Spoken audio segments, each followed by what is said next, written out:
So thank you to Sreehari Ravindranath for joining us today. He's the Associate Director, Research Impact from Dream a Dream.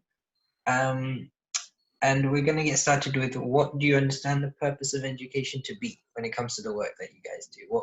What do you think education means? For me, education means an holistic development of the child. It's not just in terms of the academic excellence. It's also about preparing them for life. So that's what I call it as the major vision or mission of an education about. So when it comes to preparing them for life and holistic education, what does that entail for you? What exactly makes up that type of experience? Yeah. So that because if you look at the, so especially we coming from the, a non-governmental organization working with children, especially from disadvantaged community and also from adversity. Something we quite often see is that schools fail them in terms of, preparing them for life. For example, they're not capable enough to handle a problem outside, or they are not able to handle, they're not really empowered enough to actually tackle any of their daily life challenges. In terms of academic performance, let's say they may be good in mathematics or science, or they may be excelling in all these subjects there. But the quiet, and also like when we get children coming back to us with a mental health issue, or when they have a real problem that, which they're not able to solve, or number of suicidal cases that we come across, because when we work with quite a good number of children and fine morning, somebody will not be part of the program, and we'll see that, they may have committed suicide. So these are all some of the challenges where we were reflecting upon. I feel like, the school, because a child actually spend quite a good amount of time in the school. So that's where really forgot the mission of education is something that we are all reflecting upon. Are they really preparing them for life, or are they just preparing them to actually move to one class to another class, or just to complete a school system so that they can go to a college? So these are all some of the reflective points and some of our experiences where we felt essentially the life skills or a socio-emotional competencies. One case like we have yesterday is like one of our student who was caught for malpracticing in the school. So she was actually being caught by the school principal, and immediately after the exam, she left the exam hall, she committed suicide. Or an online, so one of the student, because everything is moved to an online classroom, one kid were not able to access a smartphone device, he committed suicide few days before. So that's where we are all having a reflective think about, is it very important for us to reimagine education, or actually preparing the school system especially, or the education itself is actually preparing them for life? Yeah, so preparing for life as opposed to moving from class to class. That's an interesting idea.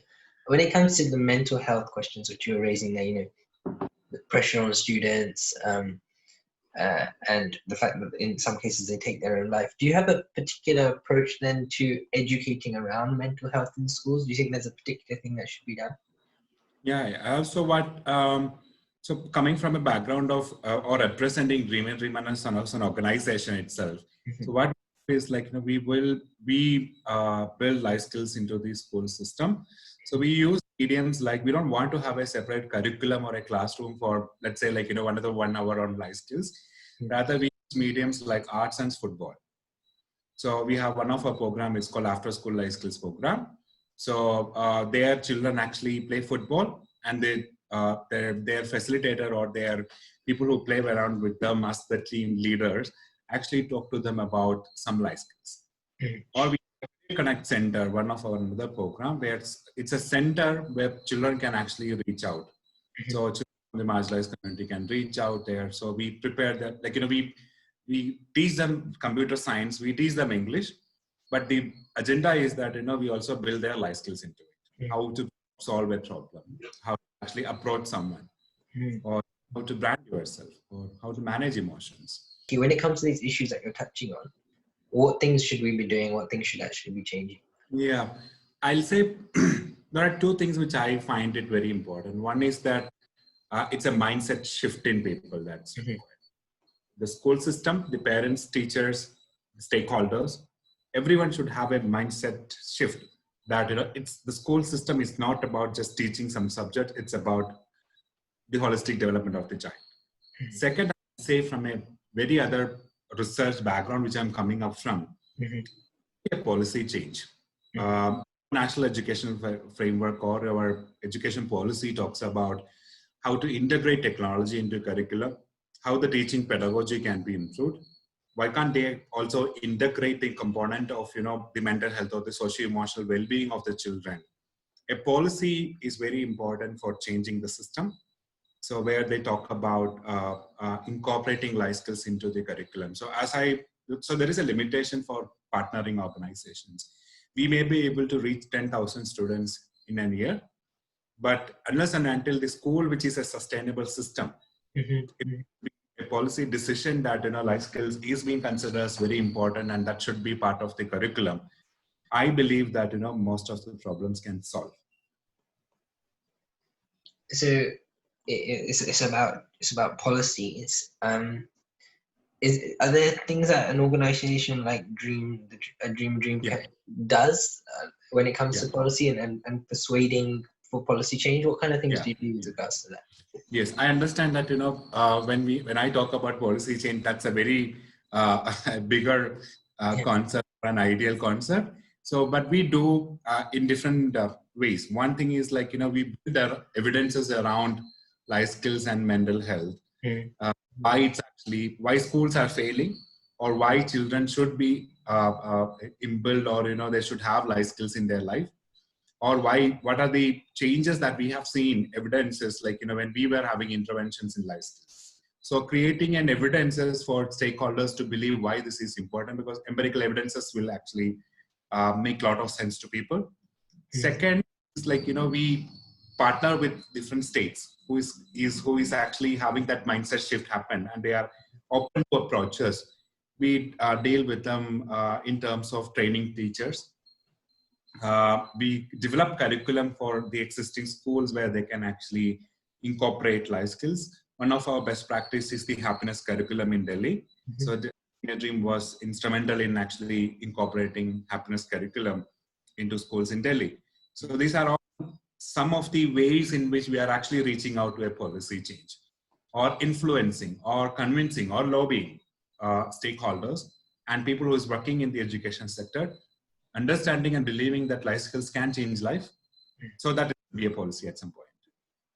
So when it comes to the happiness curriculum in Delhi, of course that's part of a wider package of reform when it comes to curriculum. That right, you have the enterprise curriculum, and there are other things that they're trying to do. Are there other states and other state governments and other agendas being pushed in other places which you think would you back in any way, which you think is a dream could the kinds of values that you talk about, you can see them playing out in other places? Yeah, it's around like as like it's around 2 years that like happiness curriculum is running in Delhi. So there are many states who approached us. They really like the idea of happiness curriculum. Mhm. So some of other states we are actually partnering right now is Uttarakhand, Telangana. Recently, we signed a MOU with Puducherry, Pondicherry. So, so we believe that and Andhra Pradesh. So these states are gradually understanding the importance of an extra or a life skills based something that can actually help children, because they are also witnessing what's happening with the education system. Mm. They don't. They may have tried a lot of quick fixes, but that's not really solving the problem. And they are trying out happiness curriculum or like life skills or social emotional learning interventions in schools. So these states are slowly adapting, and we believe that we are actually giving time for people. We don't push any state to actually do this process. Mhm.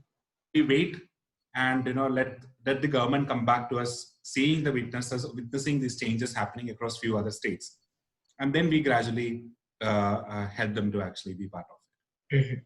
And so for you, is it a case of working across different stakeholders and different political parties? Do you feel in any way that the political polarization in India at the moment is hindering any of the objectives that you have, or is that something that you've been able to park aside and just get on with the We initi- task at hand? yeah. Yeah, we initially thought because the Delhi government is actually different from the others, majority of the other states are holding.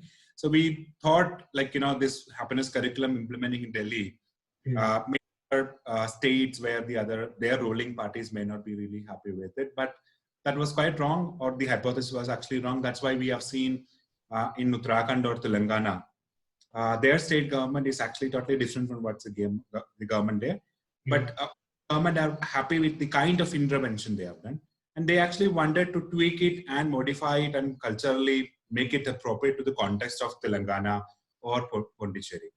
So political parties or political influence was not actually a big concern in terms, and that's also because there is no connotation of religion or happiness was taught in a very different way in the curriculum.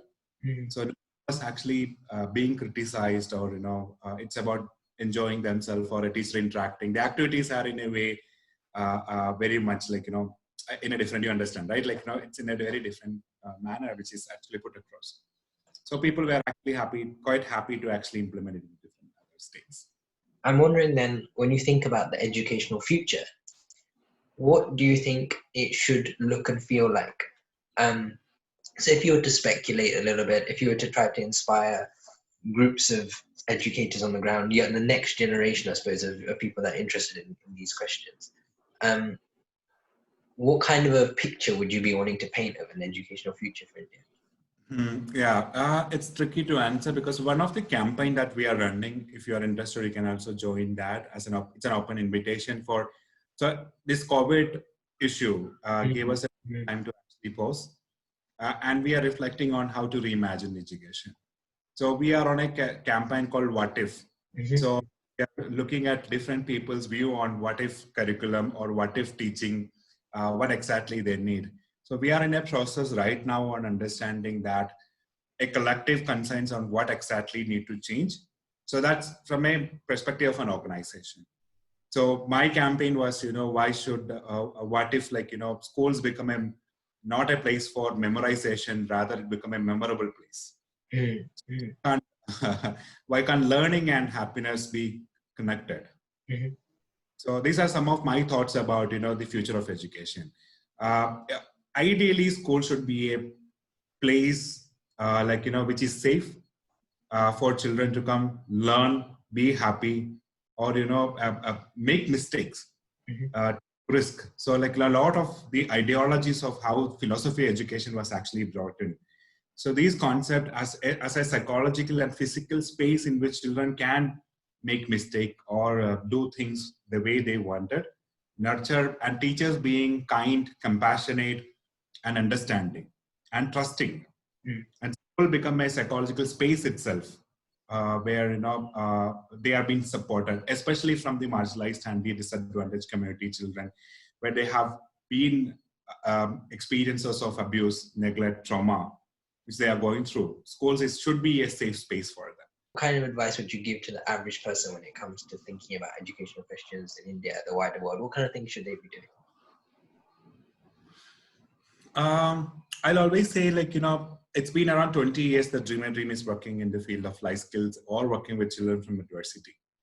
So we believe that, building life skills in children is very crucial or very important because we need to, the success or, redefining success. Or we call it as something like every child should have a thriving life. So these life skills is something which is enabling them to be successful in life or meaningful engaging with the life or taking a healthy career choices or, thriving in life. So life skills are the base or, the concept that which is not really being considered important by the education system, even though it is understandable or we realize that, yeah, it is very important, but the shift of, integrating that into curriculum or being imparting it's part of the system is not really happening. And that's what the mission of Dream and Dream is basically about.